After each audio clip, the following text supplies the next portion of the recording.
생명을 살리는 7분 금요 골반 기도회를 묵상 기도하심으로 시작하겠습니다.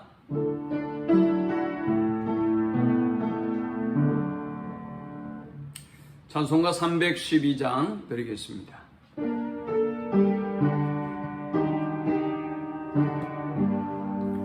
너 하나님께 이끌리어 일평생 주만 바라며 너 어려울 때 힘 주시고 언제나 지켜주시리. 주 크신 사랑 믿는 자 그 반석 위에 서리라. 너 설레는 맘 가다듬고 희망 중 기다리면서 그네로신 주 뜻과 사랑에 만족하여라. 우리를 불러주신 주 마음에 소원하신다. 주 찬양하고 기도하며 내 본분임 쏟아라. 주 약속하신 모든 은혜 내게서 이루어지리라. 참되고 의지하는 자 주께서 기억하시리.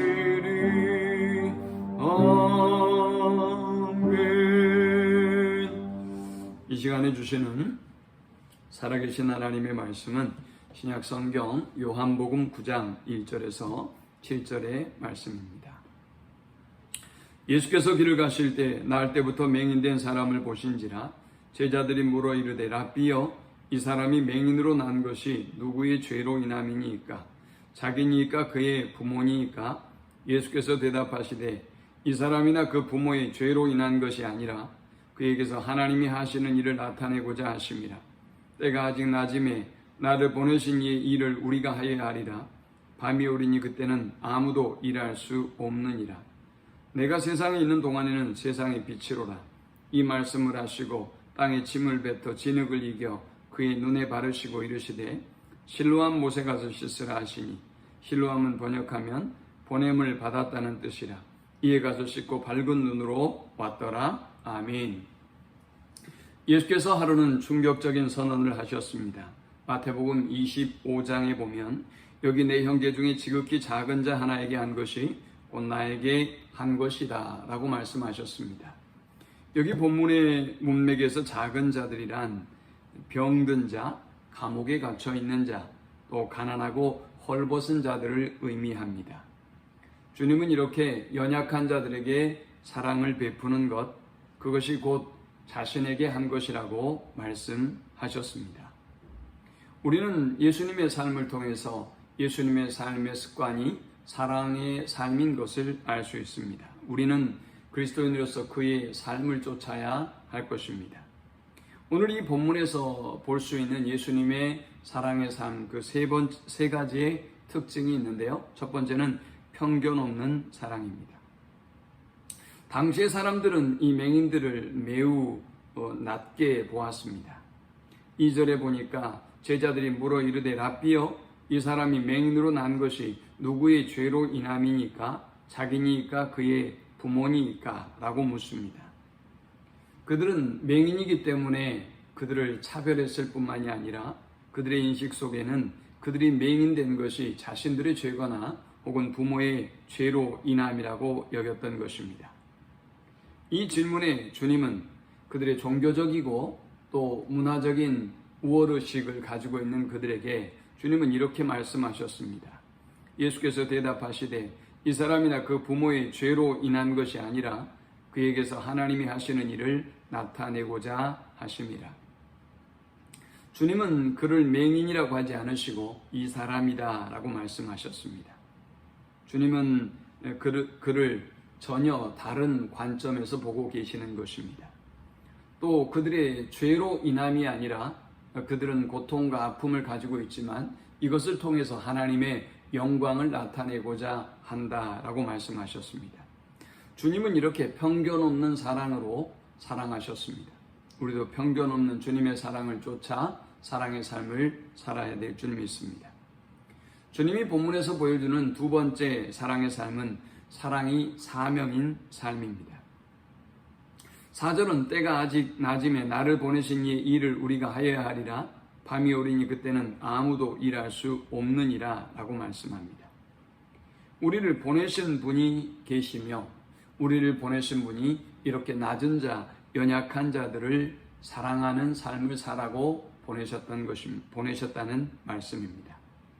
주님이 우리를 이 땅에 보내시는 그 위대한 사명이 우리에게는 반드시 있습니다. 그것은 바로 영혼의 구원입니다.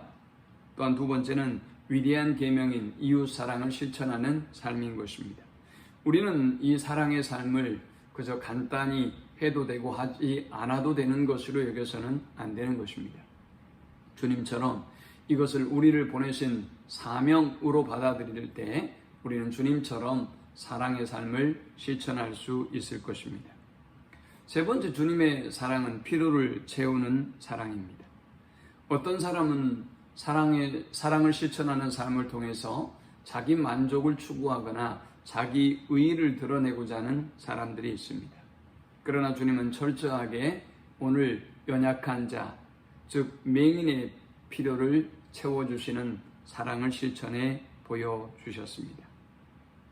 6절에 보니까 이 말씀을 하시고 땅에 침을 뱉어 진흙을 이겨 그의 눈에 바르시고 이르시되 실로암 못에 가서 씻으라 하시니 하셨습니다. 이 맹인은 아마도 예수께서 많은 병자들을 치료하실 때 다양한 방법으로 치유하셨습니다. 말씀만으로도 치유하셨고 선포하실 때 모든 연약함과 질병이 떠나갔습니다. 그런데 주님은 이 맹인에게 아주 실제적이고 구체적인 그리고 촉감으로 느낄 수 있는 방법을 사용해서 이 맹인을 치료해 주셨습니다. 어쩌면 이 맹인에게 가장 실제적이고 또 하나님의 사랑을 체감할 수 있는 방법이었을 것입니다. 우리가 사랑을 실천할 때 나의 만족과 나의 유익을 위한 사랑이 아니라 다른 사람의 필요를 채우는 사랑이 되어야 한다는 것을 주님은 몸소 보여주셨던 것입니다.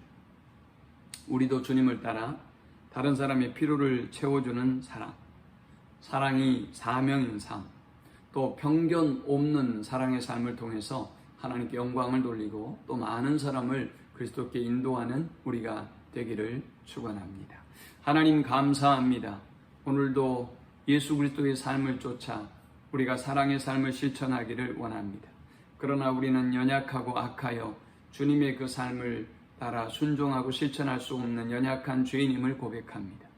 주님의 말씀에 순종할 수 있도록 성령을 부으시고 은혜를 부어주셔서 우리도 주님처럼 원수를 사랑하고 이웃을 사랑하고 편견 없는 사랑으로 사랑을 실천하는 저들이 되게 하여 주옵소서.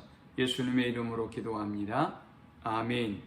지금은 우리 주님 예수 그리스도의 크신 은혜와 성부 하나님의 극진한 사랑과 성령의 인도 보호교통 충만케 하심, 주님처럼 사랑을 실천하는 삶을 살기로 결단하며 하나님 앞에 간절히 간구하는 모든 성도들의 머리 위에 지금부터 영원토록 함께 있을지어다. 아멘. 이제 주신 말씀 붙잡고 우리 깊이 묵상하고 함께 기도하는 시간을 갖겠습니다.